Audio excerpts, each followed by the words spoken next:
Seorang perempuan yang hidupnya sedang menuju titik paling bahagia, tiba-tiba menghilang begitu saja. Dan sejak hari itu, nggak ada yang benar-benar tahu apa yang terjadi dengannya. Namanya Kimberly Ann Langwell. Bertahun-tahun, kasus ini menjadi arsip berdebu yang nggak pernah bergerak. Nggak ada tersangka, nggak ada saksi, nggak ada bukti baru. Semua petunjuk yang ada seperti jalan buntu. Hingga akhirnya, sebuah dokumenter memutuskan untuk menggali ulang setiap detail, di mana mereka menemukan sesuatu yang sejak awal terlewatkan.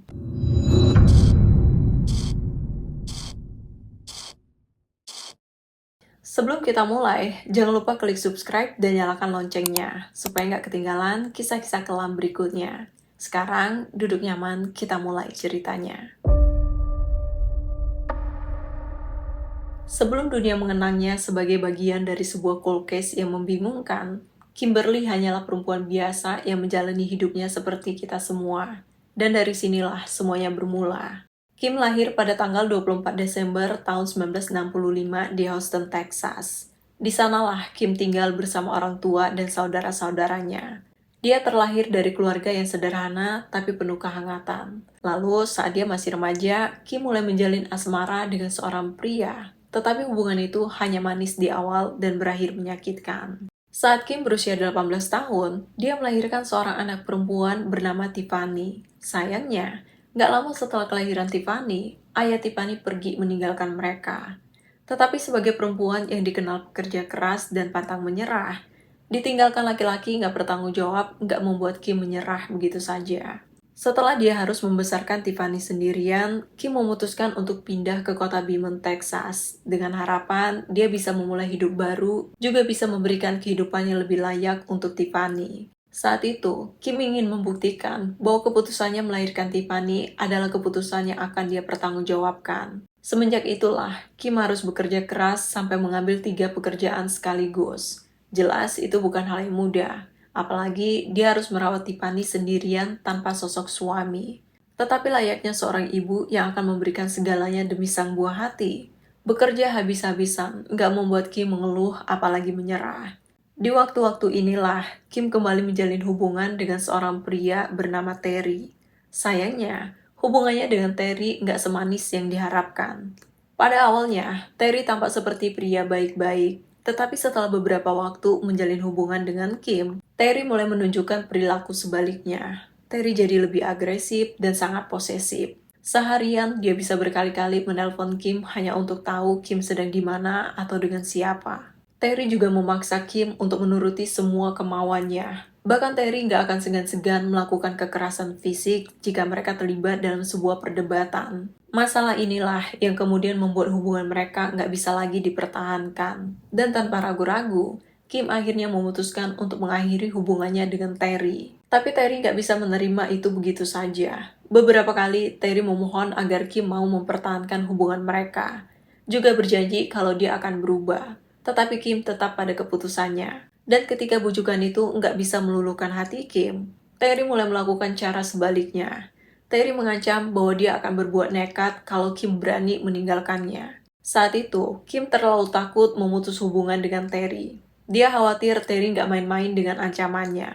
Jadi, demi keselamatannya dan Tiffany, Kim berusaha tetap berhubungan baik dengan Terry, walaupun hanya sebatas berteman. Untungnya, walaupun penuh drama, Kim akhirnya bisa lepas dari hubungan toksik itu. Terry juga sudah nggak lagi memaksa balikan, dan membiarkan Kim membawa Tiffany pindah rumah. Tetapi nggak semua yang berakhir benar-benar selesai. Beberapa tahun kemudian, Kim mendapatkan pekerjaan yang bisa mencukupi kebutuhannya dengan Tiffany. Dia bekerja di salah satu perusahaan di Beaumont dengan posisi dan gaji yang membuat Kim gak perlu lagi mengambil beberapa pekerjaan. Jadi, setelah fokus di satu pekerjaan, Kim punya banyak waktu untuk Tiffany. Di perusahaan itulah juga, Kim bertemu dan berkenalan dengan seorang pria bernama Ken. Awalnya mereka hanya sebatas rekan, lalu mulai menjalin kedekatan. Dan kemudian, hubungan keduanya mulai ke arah yang lebih serius. Mereka bertunangan dan rencananya akan mengesahkan hubungan mereka dalam sebuah pernikahan. Hubungan Kimberly dengan Ken membuat hidupnya terlihat stabil dan penuh harapan. Dia siap menyambut masa depan, tetapi gak semua orang siap melepaskannya.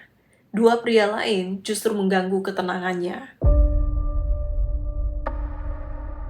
Hubungannya dengan Terry sudah berakhir. Seharusnya itu menjadi penutup bagi keduanya. Tetapi bagi Terry, perasaannya nggak pernah benar-benar selesai. Terry masih terus menghubungi Kimberly, masih ingin kembali, dan masih berharap hubungan mereka bisa dimulai kembali. Tetapi Kimberly tetap tegas ingin melanjutkan hidup. Di saat yang sama, muncul masalah lain yang gak kalah rumit. Atasan Kimberly yang bernama Frank mulai menunjukkan ketertarikan yang melewati batas profesional. Awalnya hanya perhatian kecil, tetapi berubah menjadi obsesi yang mengkhawatirkan. Frank mulai mengirimi Kimberly berbagai surat berkali-kali. Surat-surat itu berisi bujukan, rayuan, bahkan ajakan untuk berselingkuh. Padahal, Frank sudah memiliki istri dan anak yang menunggunya di rumah. Meskipun Kim gak pernah merespon rayuan atau membalas surat-suratnya, tetapi penolakan Kim gak membuat Frank merasa malu. Bahkan di beberapa kesempatan, Frank sengaja memarkirkan mobilnya di depan rumah Kim, hanya untuk memantau kondisi rumah Kimberly, atau seenggaknya melihat Kimberly dari kejauhan. Di titik ini, Kimberly sudah merasa keamanan dan keselamatannya dengan Tiffany terancam. Bukan hanya karena teror dari Terry, tetapi juga karena perilaku Frank yang semakin di luar kendali. Jadi, untuk antisipasi, Kim menitipkan surat-surat dari Frank ke salah satu temannya. Kim juga menceritakan tentang Frank yang menggodanya dan terus mengikutinya. Tetapi yang lebih menakutkan, Kimberly juga berpesan bahwa kalau suatu saat nanti dia menghilang gak tahu di mana, coba cari dia di halaman belakang rumah Terry. Pesan itu terus terngiang di kepala temannya, seolah Kimberly sudah merasakan ada sesuatu yang mengincarnya. Dua pria, dua obsesi, dan satu dari mereka mungkin tahu lebih banyak dari yang mereka tunjukkan. Hingga akhirnya, sesuatu yang buruk benar-benar terjadi. Sore hari pada tanggal 9 Juli tahun 1999, sepulang kerja, Kim dan Tiffany akan makan malam bersama Ken di sebuah restoran. Namun, sebelum pulang ke rumah, Kim pergi ke rumah Terry. Dia ingin mengambil barang-barangnya yang masih ada di rumah Terry. Saat di perjalanan, Kim menelpon Tiffany, mengabarkan kalau dia akan mampir ke rumah Terry sebelum menjemput Tiffany untuk makan malam. Setibanya di rumah Terry, seharusnya itu menjadi pertemuan singkat hanya untuk menyelesaikan urusan terakhir di antara mereka. Namun, saat Kimberly menyampaikan maksud kedatangannya, suasananya langsung berubah. Terry mencoba merayunya kembali, berharap hubungan mereka masih bisa diperbaiki. Tetapi Kimberly dengan tenang menolak dan mengatakan bahwa dia sedang bersiap membangun masa depan bersama Ken, pria yang akan dia nikahi. Kata-kata itu memicu sesuatu dalam diri Terry. Rasa cemburu dan kemarahan yang dia pendam berubah menjadi luapan emosi yang gak bisa dia kendalikan. Pertengkaran pun gak terhindarkan, dan dari sanalah situasinya berubah menjadi tragedi. Dalam keadaan penuh amarah, Terry menghabisi nyawa Kimberly, dan setelah menyadari apa yang dia lakukan, bukannya meminta pertolongan, Terry justru memilih untuk menyembunyikan apa yang terjadi. Dia menyembunyikan tubuh Kimberly di rumahnya untuk sementara waktu, lalu membawa mobil Kim ke daerah yang berlawanan dari arah rumahnya, meninggalkan ponsel, tas, dan barang-barang Kimberly di dalam mobil, seolah Kimberly menghilang di tempat itu. Setelah itu, Terry kembali ke rumahnya dan melakukan sesuatu yang jauh lebih mengerikan. Dia membawa tubuh Kim ke propertinya dan membongkar lantai salah satu kamar. Dan di sanalah Terry menguburkan tubuh Kimberly. Sementara itu, Tiffany dan Ken mulai khawatir, karena dari jam 6:30, Kimberly sama sekali gak ada kabar. Beberapa kali Tiffany mencoba menelpon Kimberly, juga mengirim beberapa pesan, tapi sama sekali gak ada respon. Awalnya Ken berpikir mungkin Kim sedang ada urusan lain dan gak sempat memberi kabar. Tetapi sampai jam 10 malam, Kimberly tetap gak ada kabar, juga gak pulang-pulang.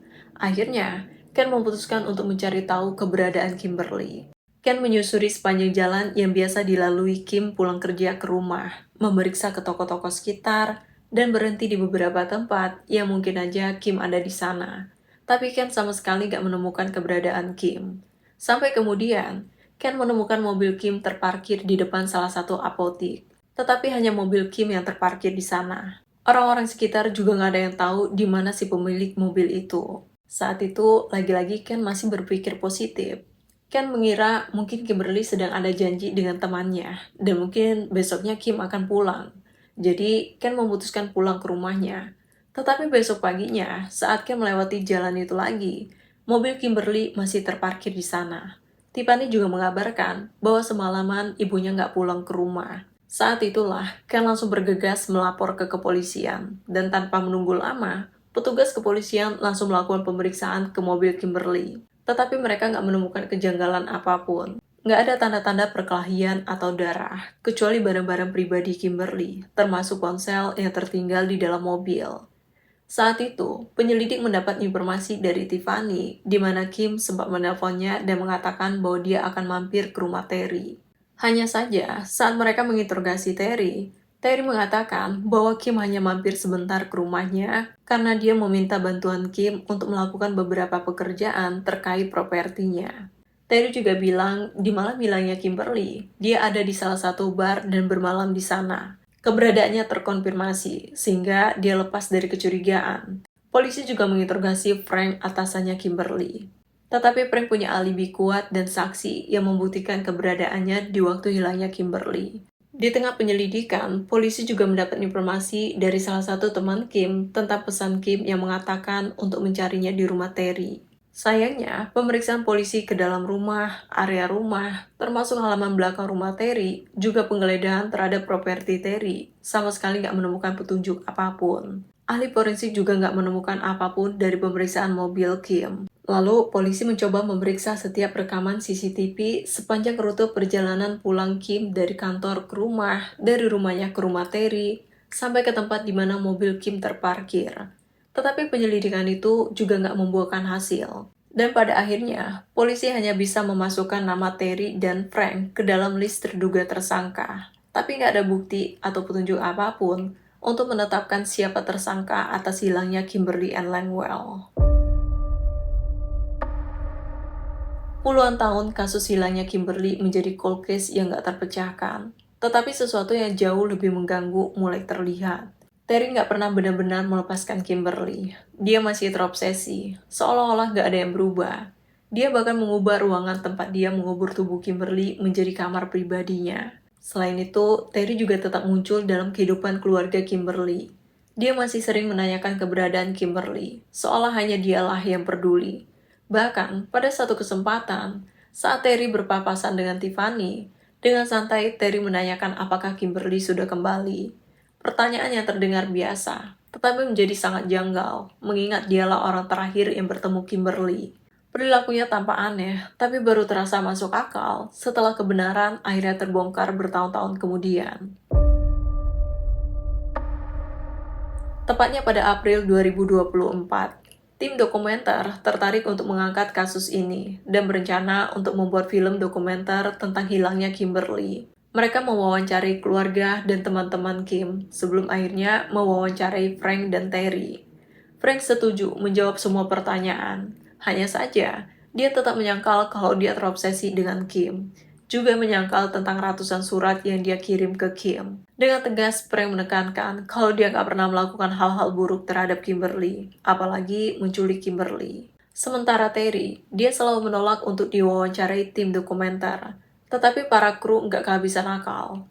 Mereka mendatangi rumah Terry untuk melakukan wawancara. Saat itu, Terry sempat berusaha melarikan diri menghindari para kru. Dia keluar dari jendela dan berlari lewat belakang rumahnya. Tetapi tim dokumenter sudah mengantisipasi hal itu, di mana Terry akhirnya mau nggak mau bertemu dengan tim dokumenter. Dalam wawancara itu, Terry mengklaim bahwa dia nggak punya alasan apapun untuk menyakiti Kim, dan sama sekali nggak merasa terganggu dengan hilangnya Kimberly. Keterangan yang bertolak belakang dengan fakta penyelidikan sebelumnya, di mana teman-teman Kim menerangkan bahwa Terry sangat posesif dan gak bisa meninggalkan Kimberly, sampai melakukan pengancaman jika Kim berani meninggalkannya. Dalam wawancara itu juga, Terry mengucapkan hal yang bertentangan dengan yang dia katakan selama penyelidikan sebelumnya. Sebelumnya, Terry mengatakan bahwa Kim ke rumahnya untuk membantunya memasang salah satu rak lemari lalu pergi. Tetapi di wawancara dokumenter itu, Terry mengatakan bahwa hari itu Kim ke rumahnya untuk mengambil barang-barangnya yang masih tersisa di rumah Terry. Perbedaan keterangan inilah yang membuat kepolisian Beaumont segera membuka kembali kasus hilangnya Kimberly Ann Langwell. Meskipun saat itu mereka sama sekali belum memiliki bukti kuat, jaksa langsung mendakwa Terry dengan tuduhan penghilangan nyawa. Di titik ini, semua mata tertuju kepada Terry. keluarga, teman, bahkan Tiffany, serta penyidik sangat yakin bahwa Terry lah dalang dibalik hilangnya Kimberly. Sayangnya, penyelidikan mereka masih mengalami kebuntuan dan gak menemukan titik terang yang pasti. Lalu, beberapa waktu setelah dokumenter kasus Kim ditayangkan, salah satu teman Terry yang menonton dokumenter itu memberikan informasi berharga tentang hilangnya Kimberly. Dia bilang, saat dia dan Terry sedang minum bersama, sambil tertawa menyeringai, Terry bercerita bahwa dia sudah menghilangkan nyawa mantan kekasihnya dan mengubur jasad itu di propertinya. Atas informasi itulah, tepatnya 13 Juni tahun 2024, Kepolisian Beaumont mengerahkan tim penyelidik beserta ahli forensik untuk menyisiri properti Terry. Selama berhari-hari, pemeriksaan secara menyeluruh dilakukan menggunakan radar penembus tanah atau GPR. Polisi menyisiri semua area, setiap sisi dari properti Terry. Sampai kemudian, tepat di bawah beton di bawah kamar tidur Terry, penyidik mulai melakukan penggalian. Dan di sanalah mereka menemukan sisa-sisa tubuh manusia yang sudah terkubur selama bertahun-tahun. Pemeriksaan ahli forensik juga menunjukkan bahwa kerangka tengkorak itu memang benar Kimberly Ann Langwell. Saat itu juga, tanpa perlawanan, Terry langsung diringkus dan dibawa ke kantor kepolisian Beaumont untuk mempertanggungjawabkan perbuatannya. Kali ini, jaksa memiliki bukti kuat untuk mendakwa Terry atas penghilangan nyawa Kimberly. Dan saat video ini ditayangkan, persidangannya masih terus berlanjut, tetapi besar kemungkinan Terry akan dinyatakan bersalah dan mungkin akan dijatuhi hukuman puluhan tahun penjara. Nggak hanya tuntutan pidana, Tiffany juga mengajukan tuntutan perdata terhadap Terry untuk melucuti keuangan Terry, sehingga Terry nggak akan punya apapun untuk mendanai pembelaannya. Walaupun kasus hilangnya Kimberly akhirnya terpecahkan, tetapi tim investigasi kepolisian Beaumont dihujani kritik keras dari berbagai pihak. Karena dari awal, Kim sudah berpesan kepada temannya untuk mencarinya di properti Terry jika dia tiba-tiba menghilang. Dan 25 tahun kemudian, Kim benar-benar ditemukan di properti Terry. Kasus ini menjadi pengingat bahwa kejahatan bisa disembunyikan, tetapi gak bisa dilenyapkan. Kebenaran selalu menemukan jalannya, meskipun harus menunggu lebih dari 1 dekade. Terima kasih sudah mengikuti kisah ini sampai selesai. Kalau kamu suka dengan cerita serupa, jangan lupa klik subscribe, aktifkan juga loncengnya, dan bagikan video ini agar semakin banyak yang tahu cerita yang jarang dibahas. Sampai jumpa di kisah kelam berikutnya.